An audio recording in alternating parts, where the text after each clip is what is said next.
host, Conrad Thompson, and you're listening to Foley is Pod. And, of course, we couldn't do it without the hardcore legend himself, Mr. Mick Foley. Mick, how are you, man? I'm doing great, Conrad. Doing really good. We are having a lot of fun, taking a stroll down memory lane, talking about all things 1998. What a big year it is for your career. We're sort of picking up where we left off. We talked about Unforgiven, where Steve Austin would crush Vince McMahon with a chair shot at the end of the match, and now it's an evil dude love, something we never thought we would see. And the next night on Raw, the show is from Hampton, and we'll get into the invasion, but WCW is preempted due to the NBA playoffs. That feels like a real opportunity for the whole company to put their best foot forward here, no?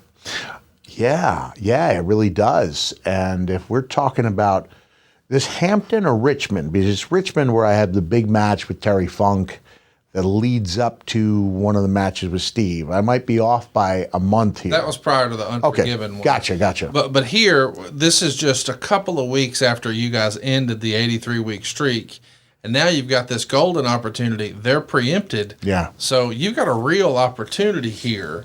And from the torch, it would say, Dude Love's Love Shack had two women with hippie symbols painted all over their bodies, dancing and hanging on Dude's arms. Dude said Austin used to be his main man, but the night before, he chewed up Austin and spit him out.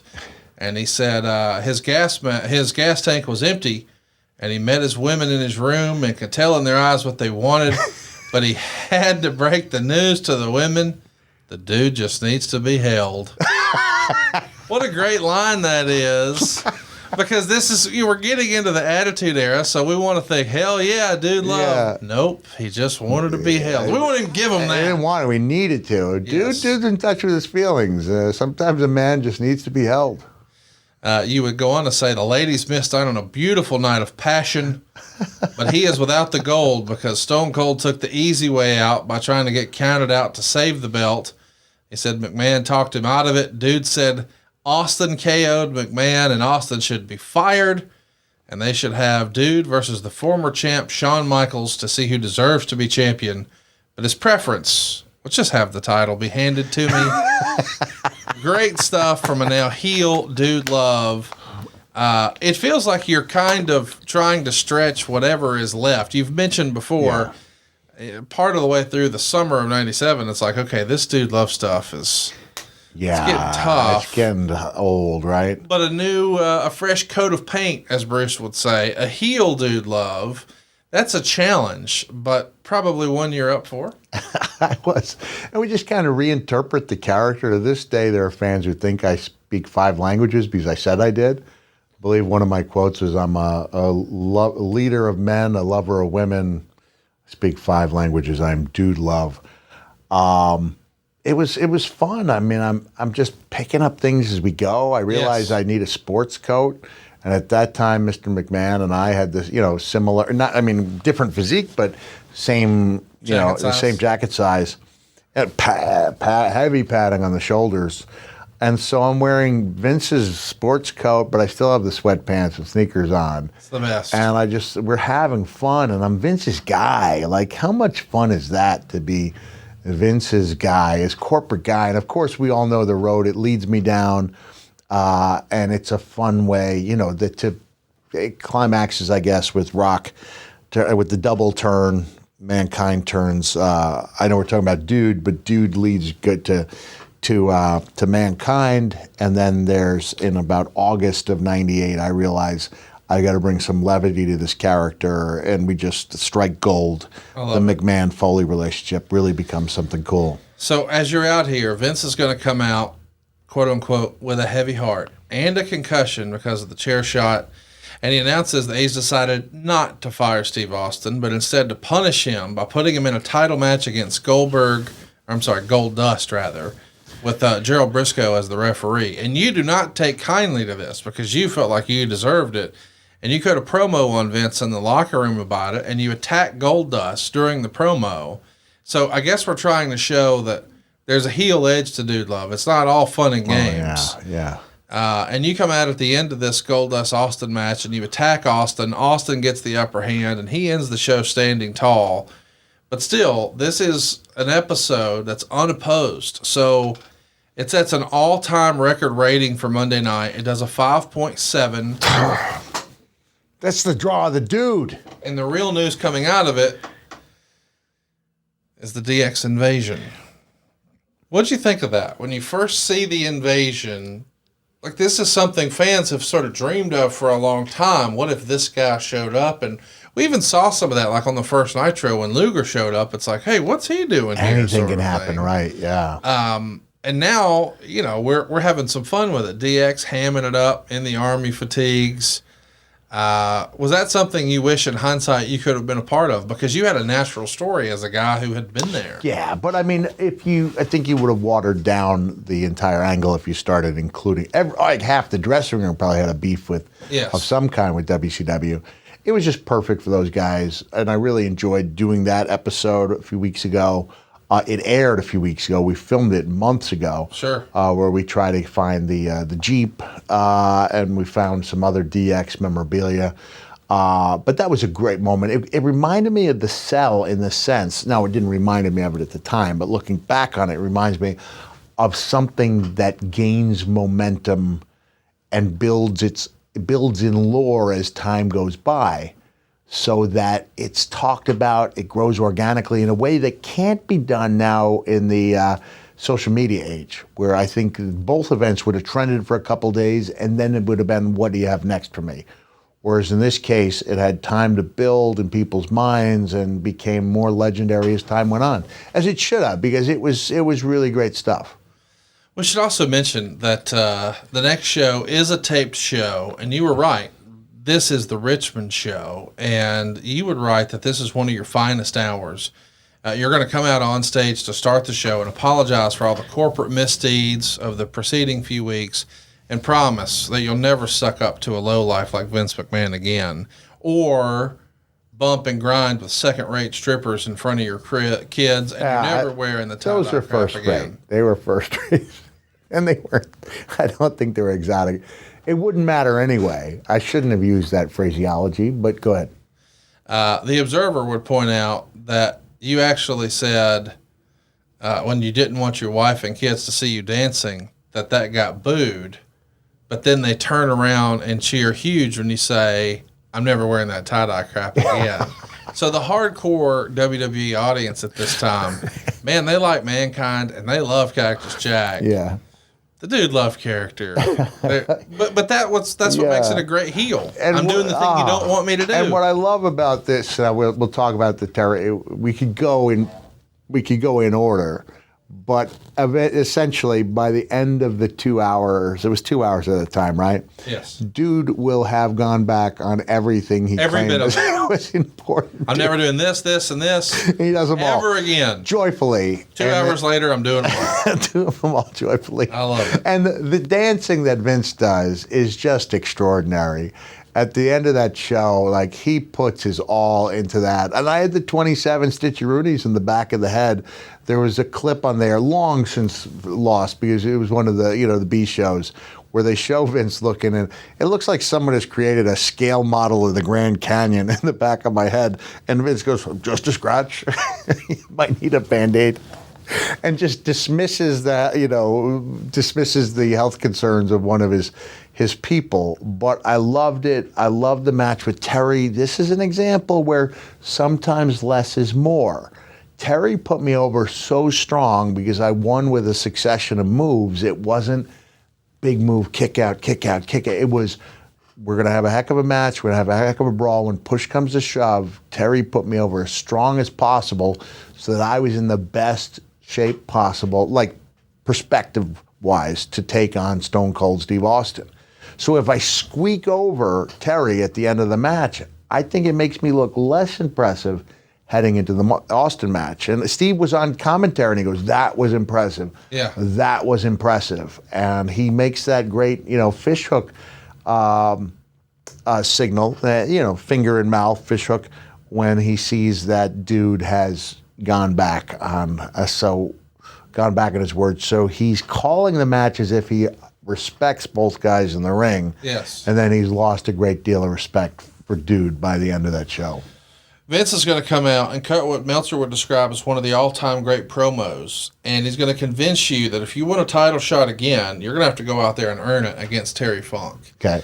And he says, I don't want you to just beat him. I want you to destroy him. I want you to tear his heart out so that the blood drips down your arm. Then you'll get your title shot.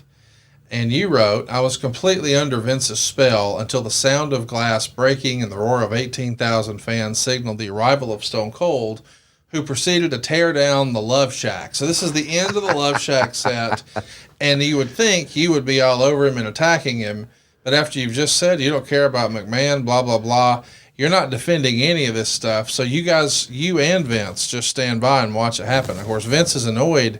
You seem to be pretty okay with this. I'm okay with it. And what's interesting is they even show footage on Monday Night Raw here from all the battles in Japan. I was just thinking, we're juggling a lot of balls here. Yes. These are figurative balls, which are not to be confused with phantom balls. Phantom balls, available now in the T-shirt store.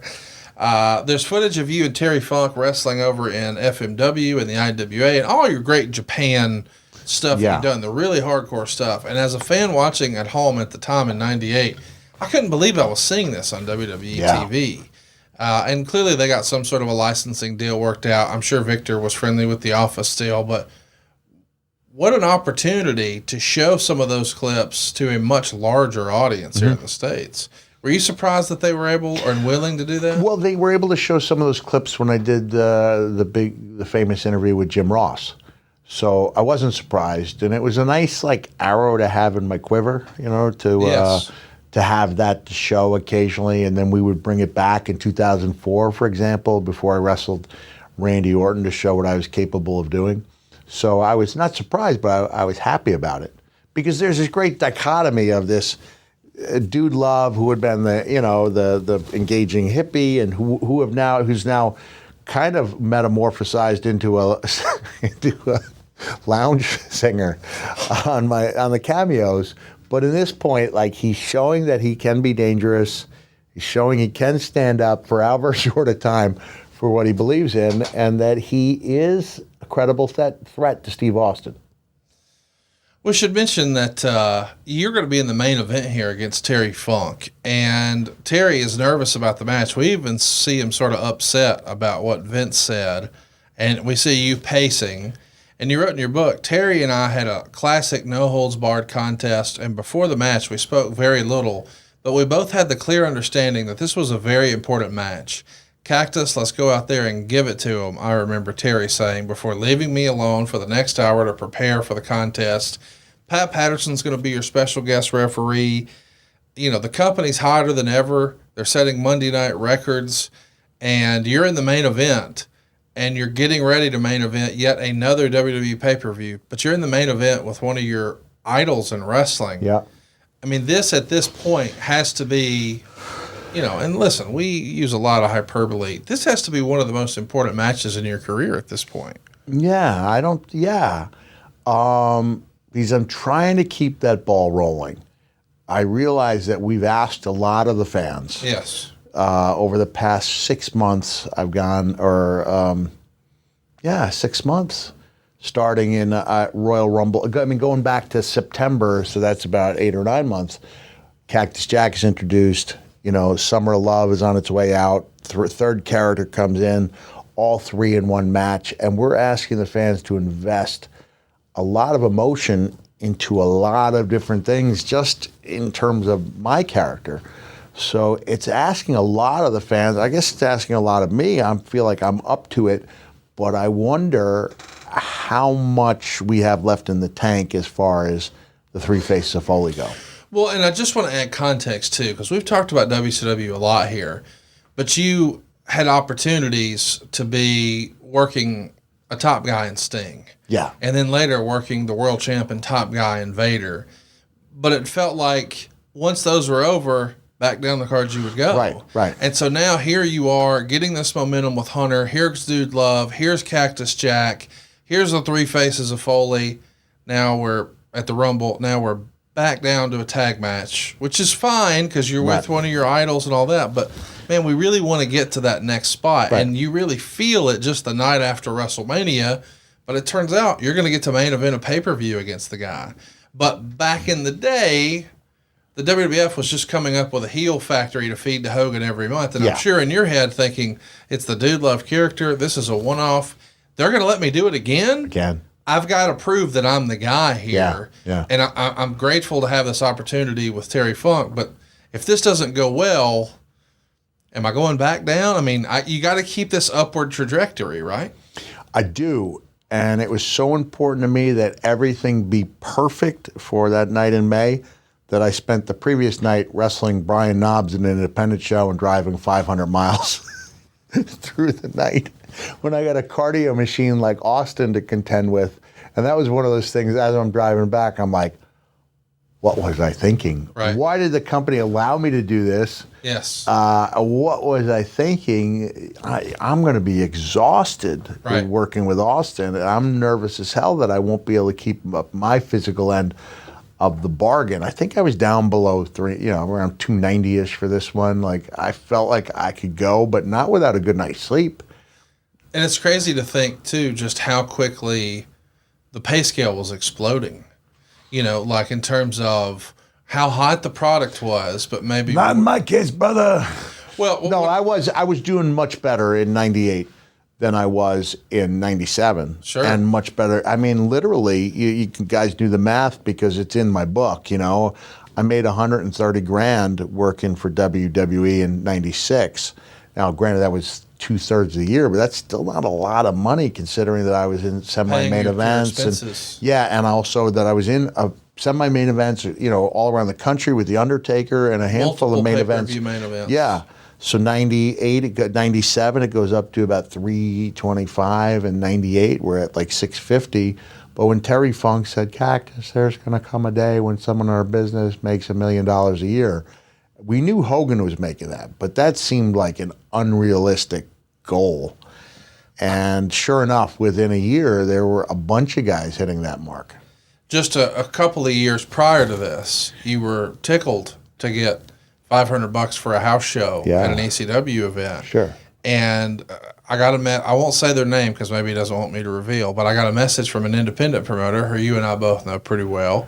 And he mentioned that in this era, he booked you while you're working with WWF for an autograph signing and a match. And he says that you admitted him afterwards that you quoted him an astronomical price, thinking there was no way he would go for it. 1,000? 2,500. 2,500, okay. So you wrestled a match and did an autograph signing for 2,500, and you thought, allegedly, there's no way he'll take this because it's way too high. Way too high. But the company's so hot, he made money. He did, yeah. And I just think that is just a reminder, especially when you just laid out the numbers.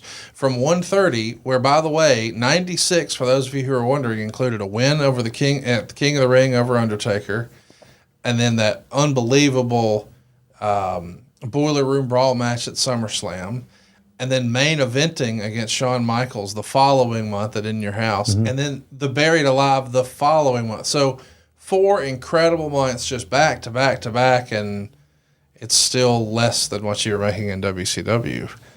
Now, it was a little tiny bit more, and it was only 2/3 of the year. But still, the point is, I wasn't breaking the bank yet. No.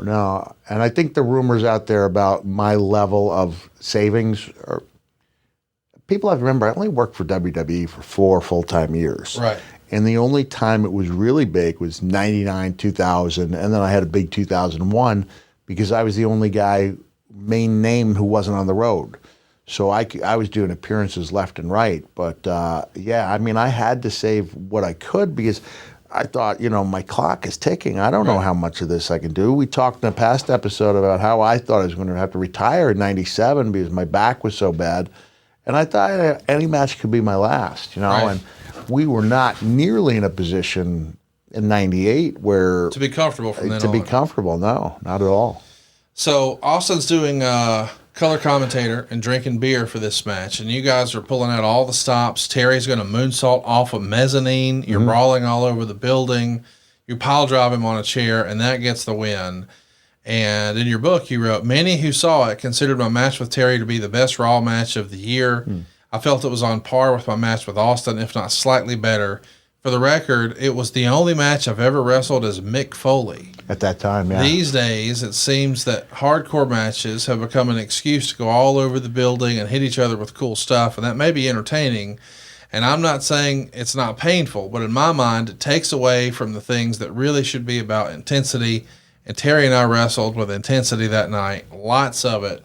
Probably still to this day a career highlight, no? One of them, I remember watching it back and thinking, I don't know if this holds up as well as I thought it did. But still, I think I'm judging it by the number of false finishes and cool moves that you need today to be seen as having had a great match. Didn't have a lot of that, but the intensity was there, and the storytelling was. It felt believable. Was great, and then when we follow up, I guess, which we will, with the key to all of this is the post match. The post match, and you have to have a hell of a match in order for the post match to mean something. Because this is where I go with my story of the bad seed versus the child who has the potential to be good and chooses not to. Bad seed doesn't have nearly as much heat because they never had a chance to begin with to be good. But when a teacher invests their time and energy and gets turned on by that student, in a sense, that's what's going to be heartbreaking.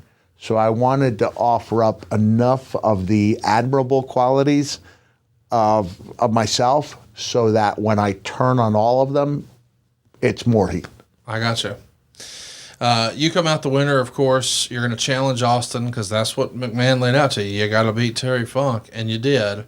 So Austin gets in the ring, throws the beer in your face, and then you immediately lock on what you think is the mandible claw on Austin. But it's actually lock it on Pat. Patterson. I can tell you what Pat's comment was when he found out he was going to take the mandible claw. He said, "Go deep." Isn't that a great comment? Go Deep is a new shirt available now. Foley Pod shirts. Of course, when your vision clears, you see Austin flipping you off, and you realize, I did the wrong guy. And then here comes Vince with two second-rate strippers and your tie-dyed outfits in his arms. Let's just say they were top-notch exotic performers. There you go. Okay. Your music kicks in. You get up to the top of the ramp, and they're playing the Dude Love song, and here you go, strutting and cutting and bumping and grinding and dancing with Vince. It's a great end. We start with, "You'll never see me do that again." Okay, you got your title shot. I'm doing it again right now, brother. Yeah, I'm never going to wear this stuff. Here I go, taking it back like I'm holding on to the Sacred Creed scroll. And I just thought it was, although I remember I had to call my friend McKay. I usually stayed with a middle school and high school friend.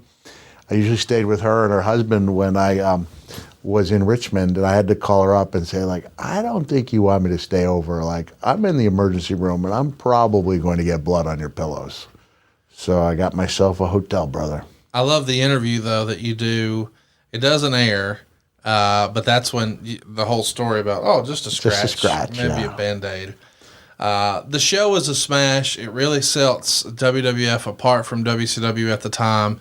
I assume that this, and I know it's a collaborative effort, but Vince Russo probably deserves a lot of credit for this, does he not? If anyone liked the stuff I did before he left, I mean, it's almost guaranteed that he played a role in it. Yes. And then I would have, and then it's up to the performer and kind of take that stuff and run with it.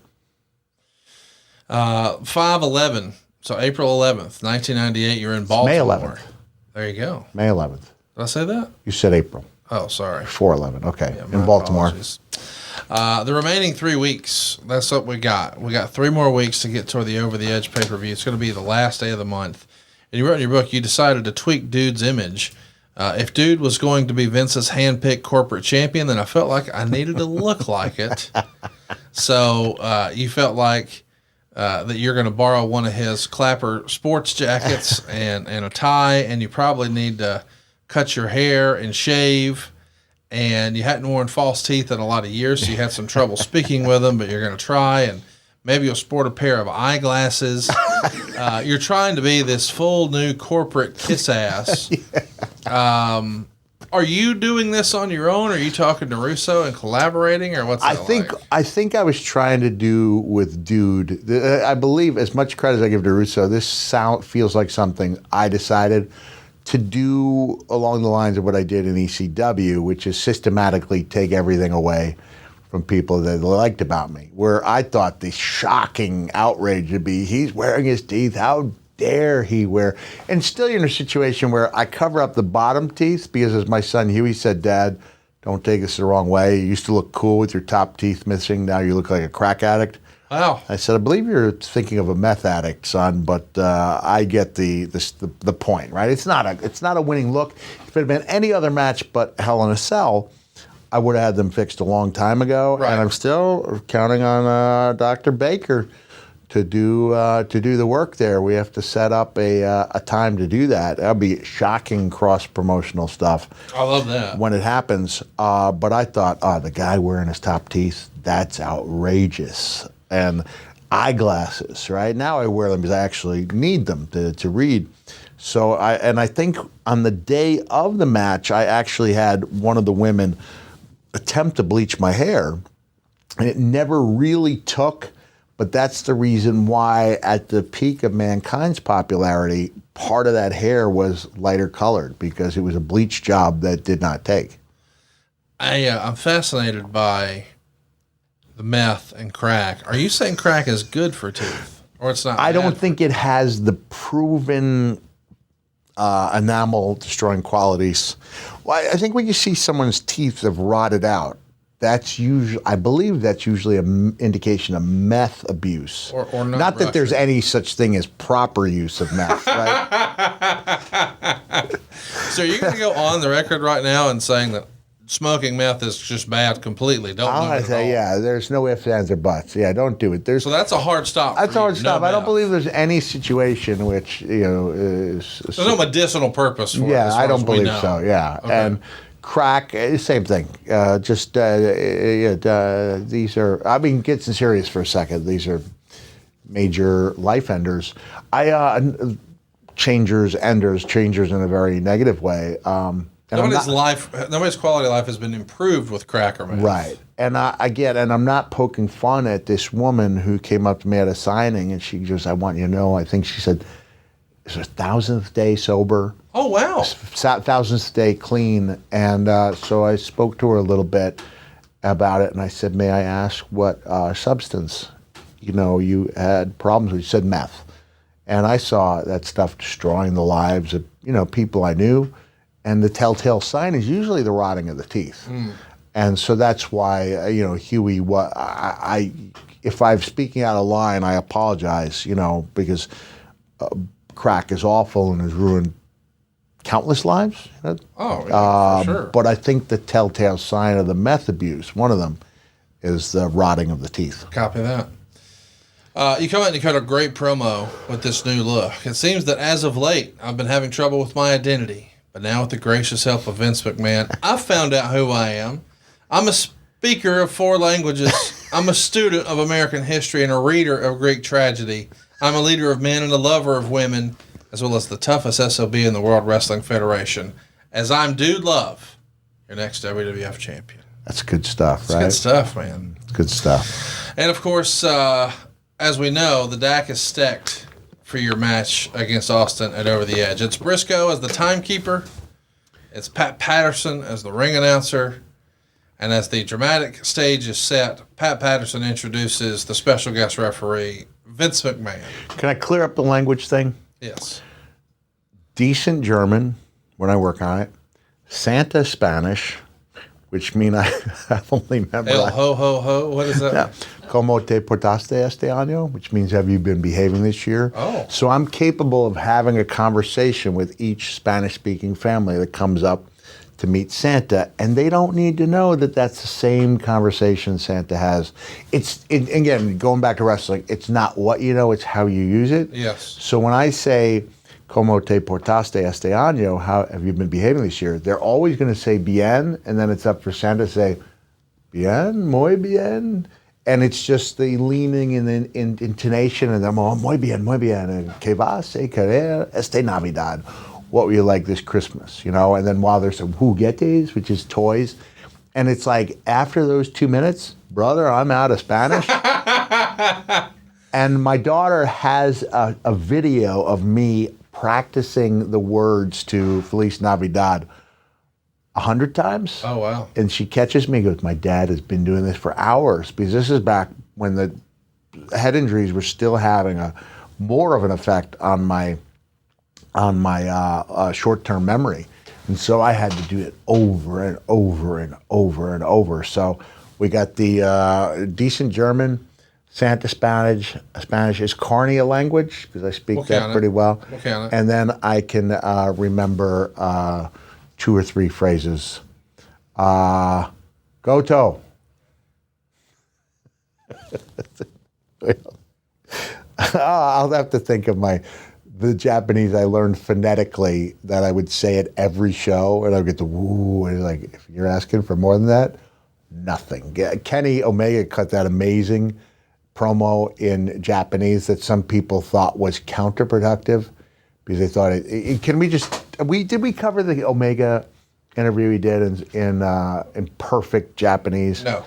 I think we talked about it last summer, because it was last summer when it came out, and I put it out on social media and said this is the best. I know Medusa speaks Japanese, but I'd not seen one of her promos, and this is Kenny, who's obviously worked really hard on it, and he's doing everything perfect. He's adding emphasis to things, and there were people who go, "Oh, he's killing the gimmick.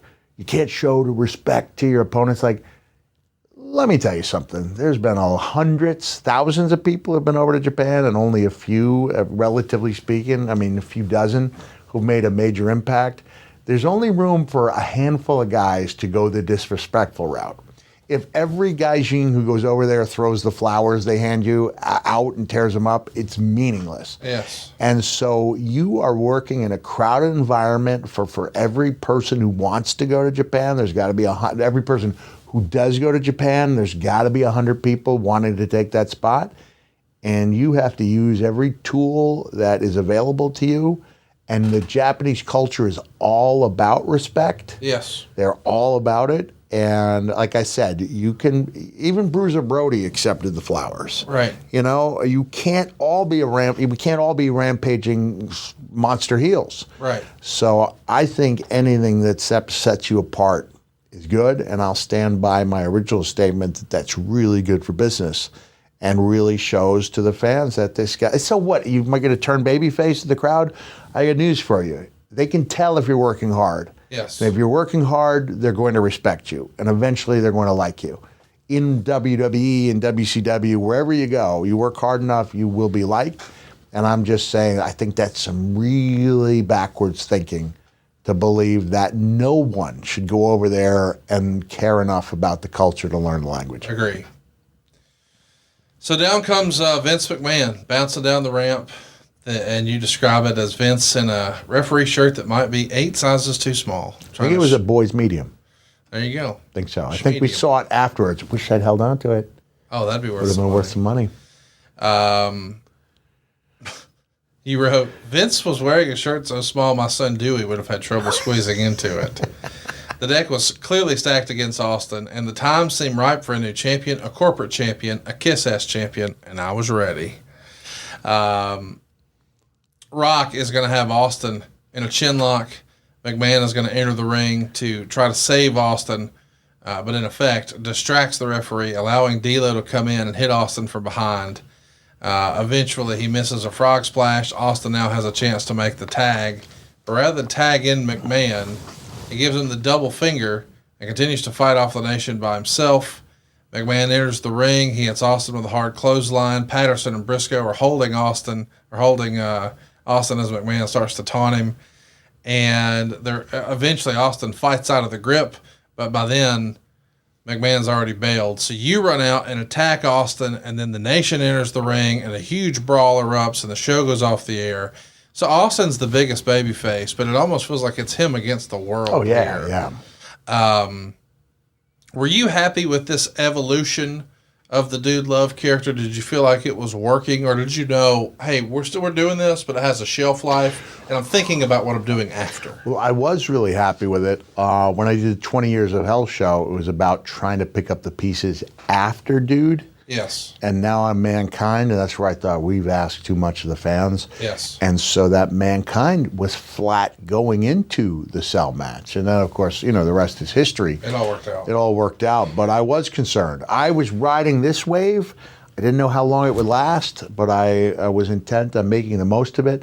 Had I known that the future title of Mr. In Your House was weighing in the balance, I would have been especially nervous.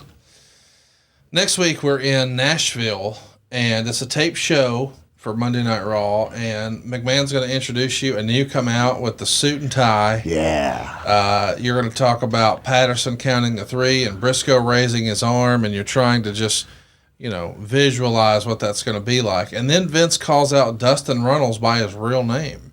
Dustin comes out and gets a nice little pop, and McMahon starts to lecture him on not blaming him for his problems, but instead he needed to take responsibility for his own life.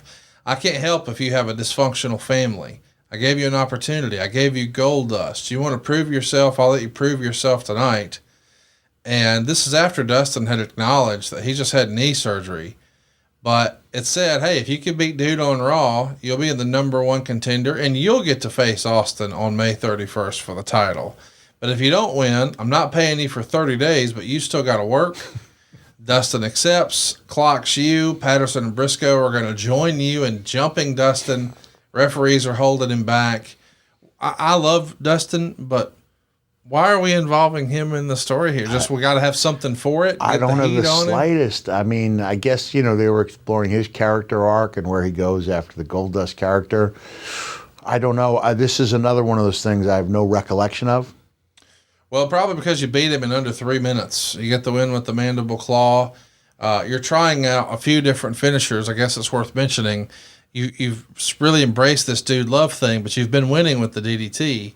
Now we're back to, I guess, what we're calling the love handle. The love handle. And what I liked is Vince had written in a heart on your arm, which is such a great touch for this. The whole deal of the TV main event is interesting too. So in an industry where we're getting to a point where almost everybody in the business has tattoos. I'm putting a fake tattoo on my arm. Yes. Which is obviously that Vince fake. is drawing on. I mean, it's the most hateable. The TV main event is the Stooges. That's right. Briscoe and Patterson taking on Steve Austin. McMahon is going to appoint Sergeant Slaughter, who is our commissioner, to be the special guest referee. Of course, Austin gives him the double fingers. Slaughter clotheslines him from behind. And now the Stooges really go to work. Eventually, as you might imagine, Austin starts doling out these stoners. Briscoe, Patterson, and Slaughter. You run in, get clotheslined to the floor, and a masked man comes out of the crowd, throws Dude to the ground. Then he uses a chair against Austin. The guy unmasks. It's McMahon. It's McMahon.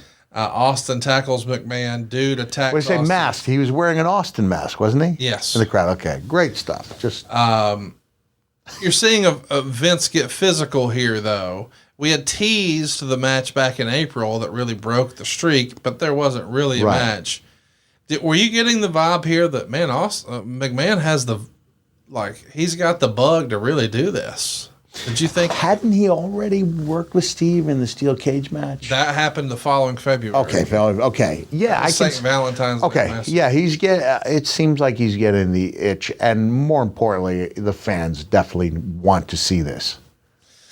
Now, it's interesting because the following week we're doing what we would call the Go Home Raw from Chattanooga. This is the last chance for us to sell the pay-per-view with Dude Love versus Austin, and you're barely on the show. There's no promo or anything like that. You do run in at the end, and Wade speculates that Vince was relying too much on himself. The story of the show is McMahon getting arrested for assault charges because Austin has filed these. And, of course, we would see the company do that over and over. And then you show up at the end to sort of stick up for Vince. And throughout the show, they went backstage to the parking area where McMahon, Briscoe, and Patterson were stuck in the police car. Austin said he'd let him go if McMahon would apologize. McMahon flippantly apologizes, and Austin doesn't accept. Then frazzled McMahon bows his head and sincerely apologizes. Austin pats him on the head and calls him a good boy.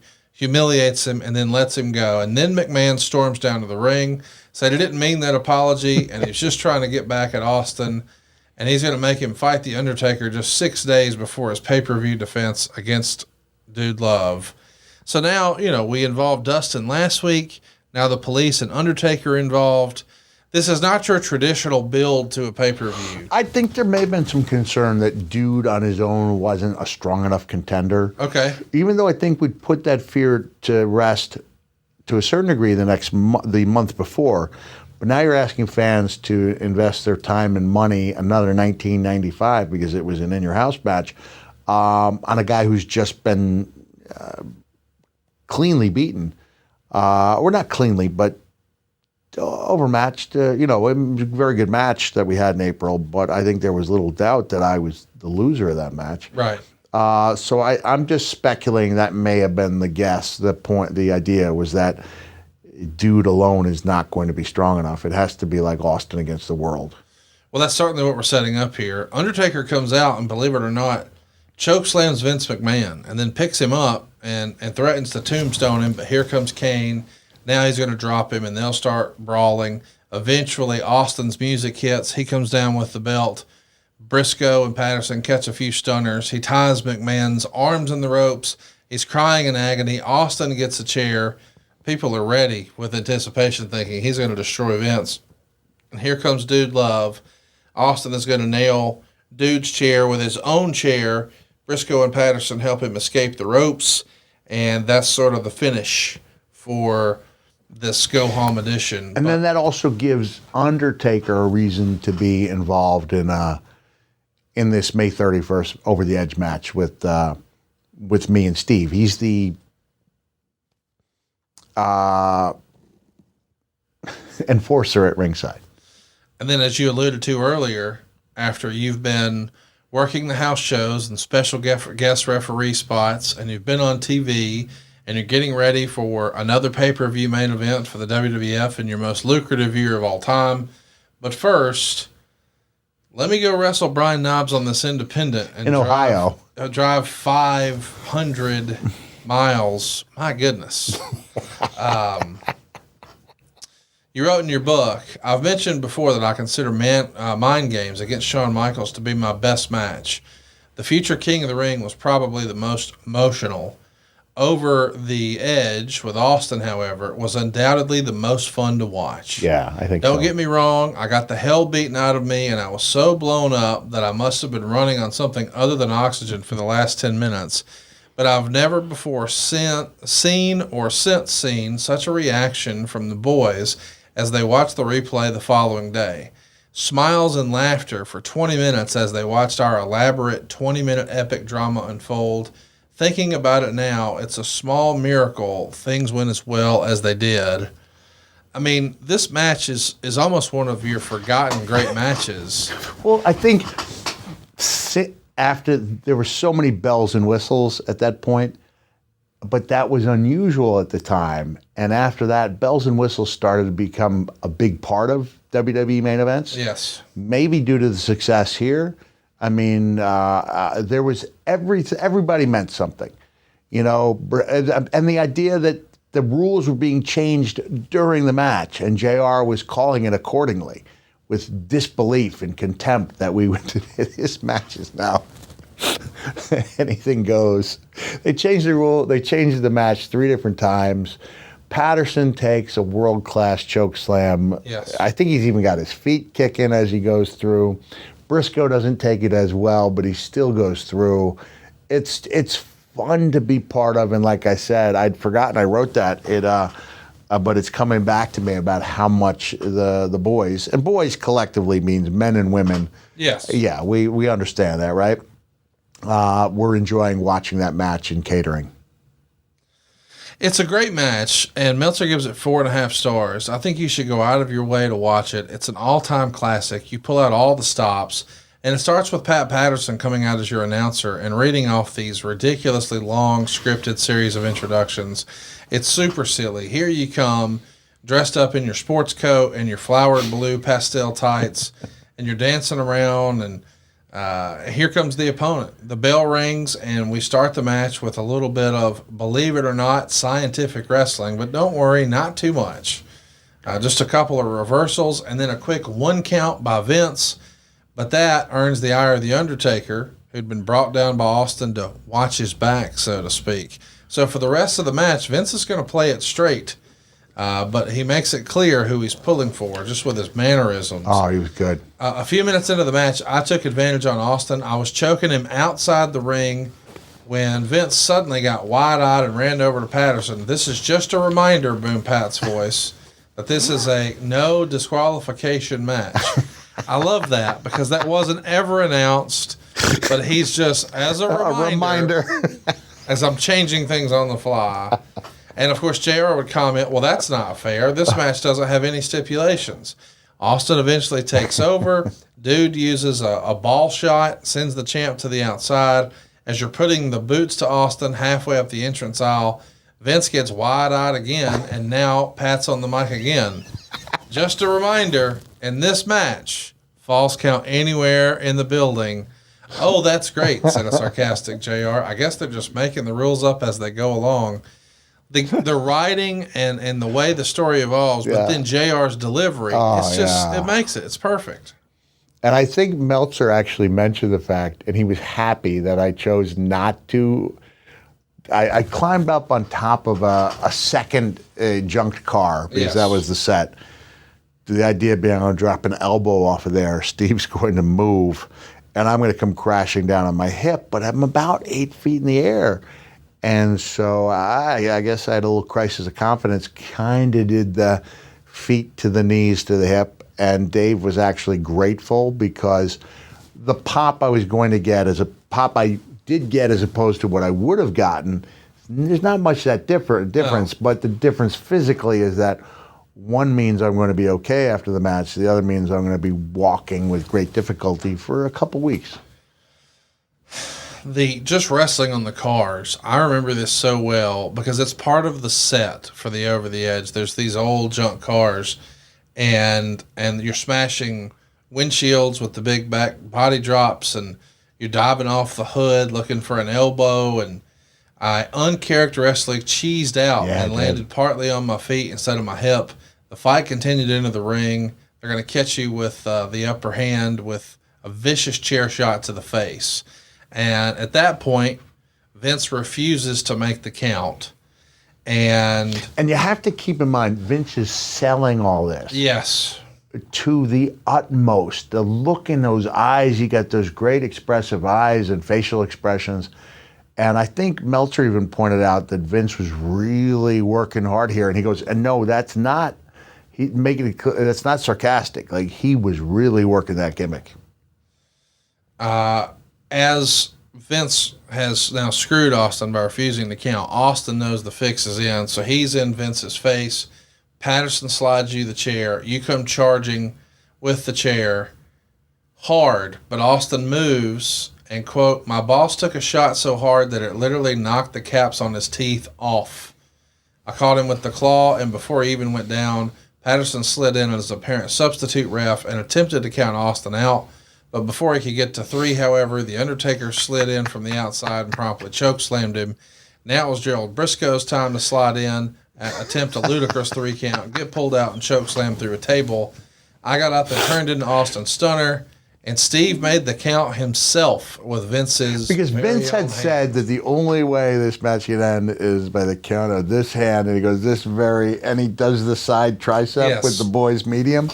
So that definitely played into it. It's like, it is Vince's own hand. Yes, 1, and 2, 3. What I have to tell you, Conrad, it's just such a satisfying feeling when you get to, Steve's going to celebrate with the fans. Yes. But the celebration is kind of yours too. Yeah, because it was a great match. Because you worked so hard for it, and knowing you're going to go back and you're going to have that hug with a large, sweaty man. And it's just a rugged platonic guys thing, man, you're just so happy. Yes. You're just so happy. And I've been in situations, Steve is a good friend, but I've been in other situations where you have that type of feeling with somebody who's not necessarily a good friend, more of an acquaintance. But for that time, You are deeply, you are connected. Yes. And then I even said in one of the books that it's like the next day is like the honeymoon period where you watch the match together. And then depending on whether it's a building match to another match or you're on to different partners, you celebrate that one moment in the sun together and now you're competition again. And it's a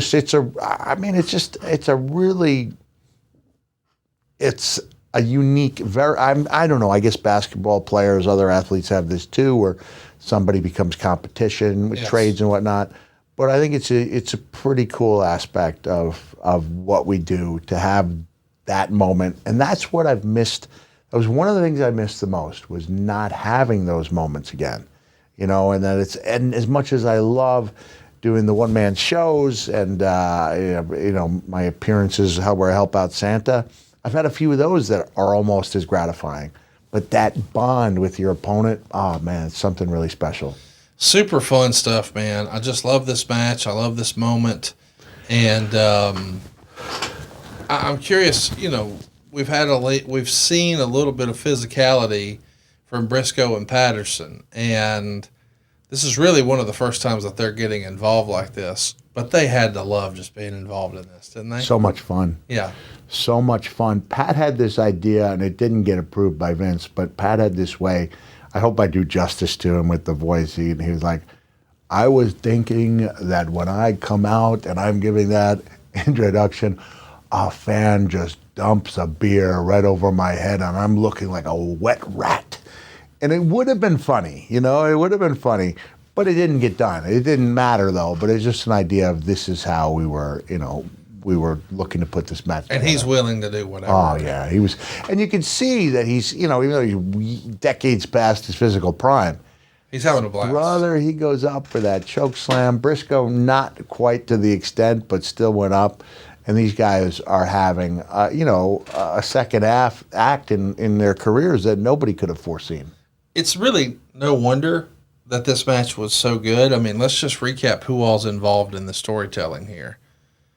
Stone Cold Steve Austin, The Undertaker, Mick Foley, Vince McMahon, Pat Patterson, Gerald Briscoe.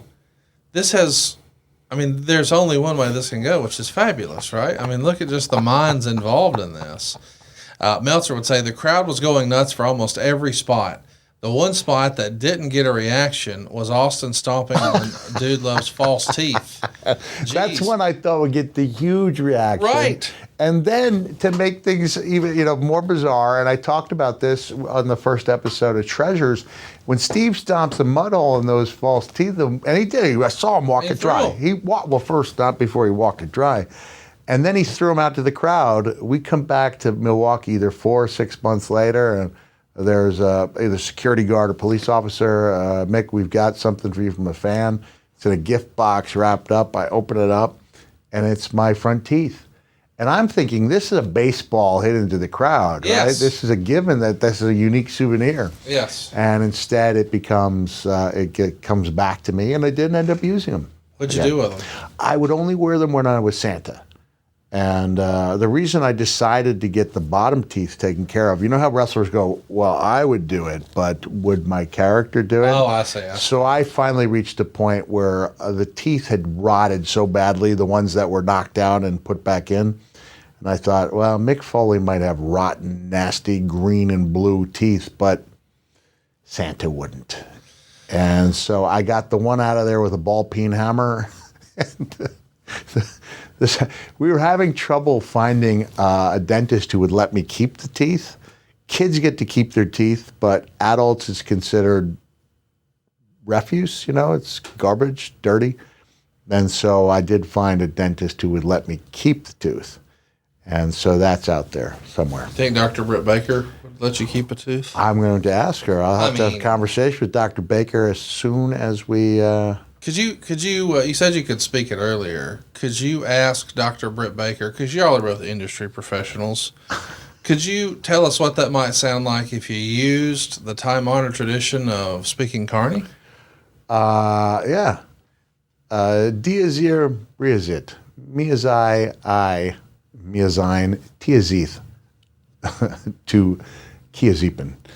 if I was really now everyone speaks Carney these days, but the real key is when you can mix in the EAZs with the UAFs. So Brewafit, Biazaker, Muafi, and when you can speak it rapidly, it becomes really difficult for the average layperson to understand.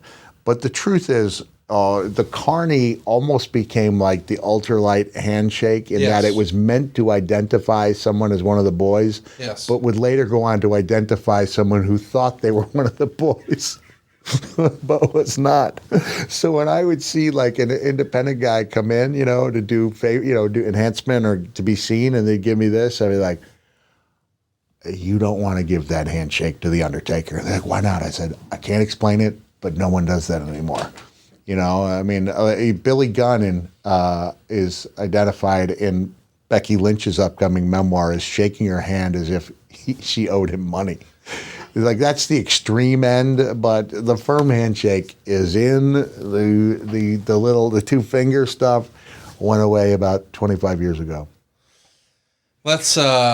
Let's encourage everyone. Go out of your way to watch this match. Even Meltzer loves it. It stands the test of time. 4.5 stars. I would go so far as to say 5. It's a near perfect match. And by the way, Meltzer was even shocked that the stomping of the tooth spot didn't work. Didn't go over, He says, geez, Eddie Graham and the great Malenko built an entire industry in Florida around that spot in the 60s, and 3 decades later, it's not even good for a pop.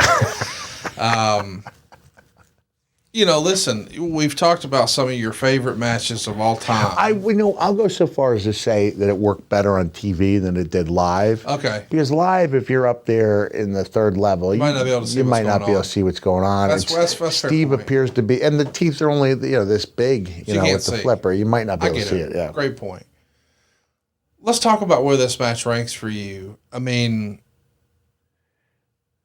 I don't know. I'm not speaking for you. Is this top 3 main event for you? Like, you and Sean at Mind Games, you and Hunter at Royal Rumble in New York. Well, I considered the match I had with Randy. I know there was another. Did that go on last? It didn't go on last, but I don't let that determine what the. I'm just saying, if we're trying to qualify as a main event, because clearly the most memorable thing was Hell in a Cell. But that wasn't technically the main event. That didn't go on last either. I'm just thinking of the ones where we say Cactus Jack or Mick Foley or Mankind or whatever. That's probably my top 3. Mind Games, Triple H, and this match with Steve. And what some great opponents too. Sean, Hunter, and Austin. That's about as good as it gets. This is actually your last singles match against Steve until Survivor Series. So you're going to get an opportunity to work with him at the April pay-per-view, and then at the May pay-per-view, and then again in November. When this match is over, are you on that sort of post-match high the way you've described it? Oh, you know I am, Conrad. Yeah.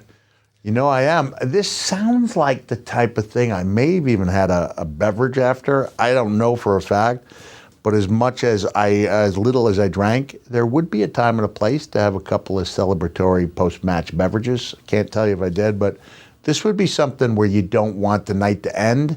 And you know that once you go to bed, you're not going to be able to sleep anyway. Right. Because you're just reliving every moment in your head. And I've asked a few, the current superstar people I'm, friendly with, like a Becky, or a Sasha, and said, like, were you able to sleep last night? Right.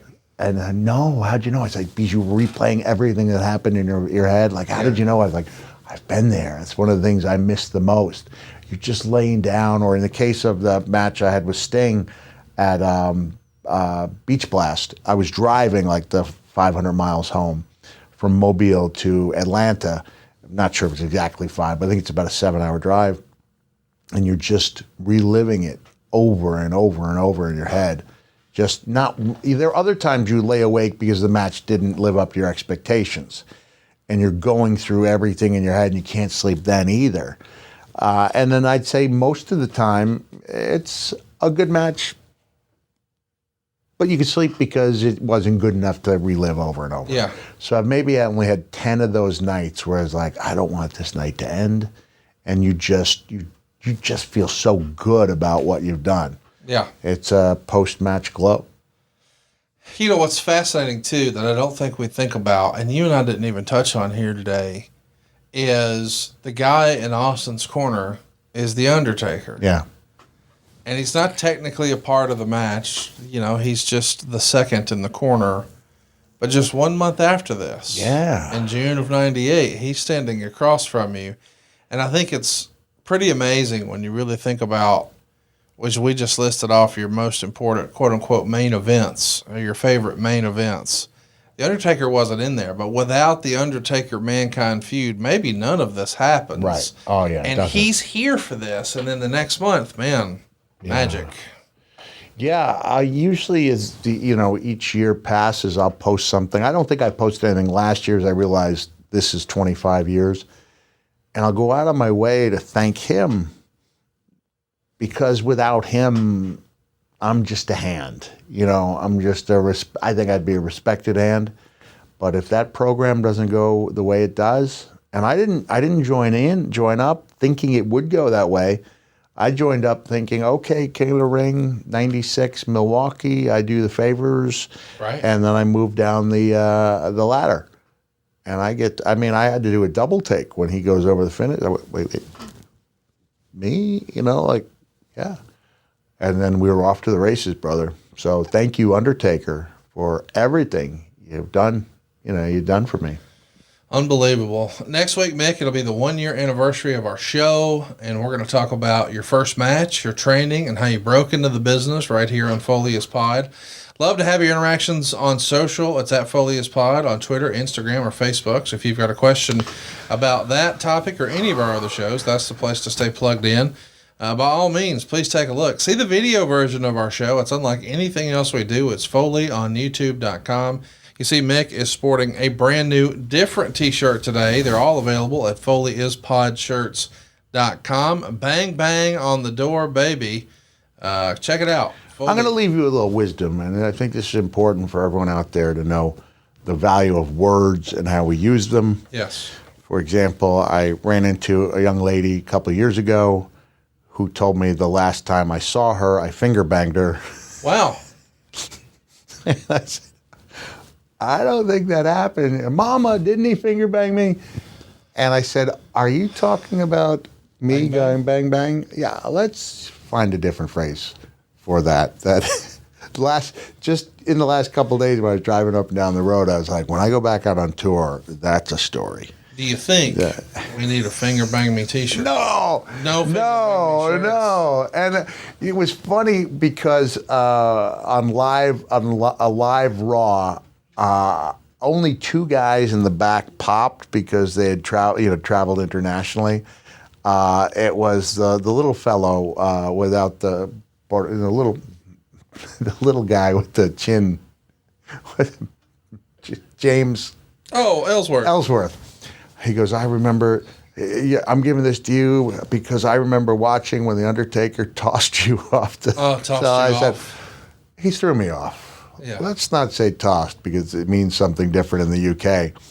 And I hear like three guys in the back pop and no one else has any idea what I'm talking about. But if I say that in the UK, it gets that monster pop because people can I'm not going to explain to you what it means in the UK and most of the world. That's not the United States, but it has a very different meaning and none of us need to be thinking about the Undertaker. So you're saying way. We can't have a shirt that says, Taker tossed me off and it changed my life forever?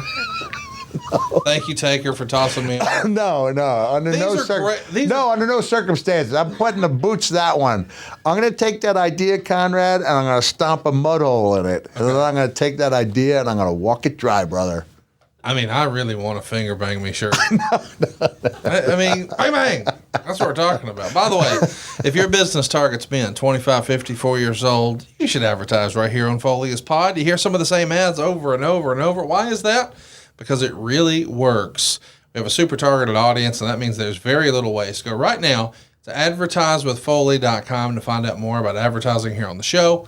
And, of course, just in time for Father's Day, Cameo. Is there a better gift? I can't think of one. Man, I do. I go all out. I really do.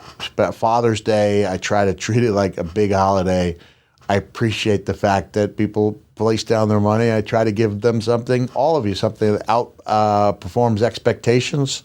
So that's cameo.com/Mick Foley. And you can also see me this weekend at Comic Palooza in Houston. How about that? Check it out. We absolutely love catching up with you every single week. The only thing better than listening to this show is seeing you and meeting you live in person. And there's one place they can go to keep up with all of your appearances, Mick, and that is? RealMickFoley.com. Come on, RealMickFoley.com. We'll be back next week talking about your start in the business. Don't forget this Sunday, and every Sunday, by goodness, A&E, Most Wanted Treasures, of course.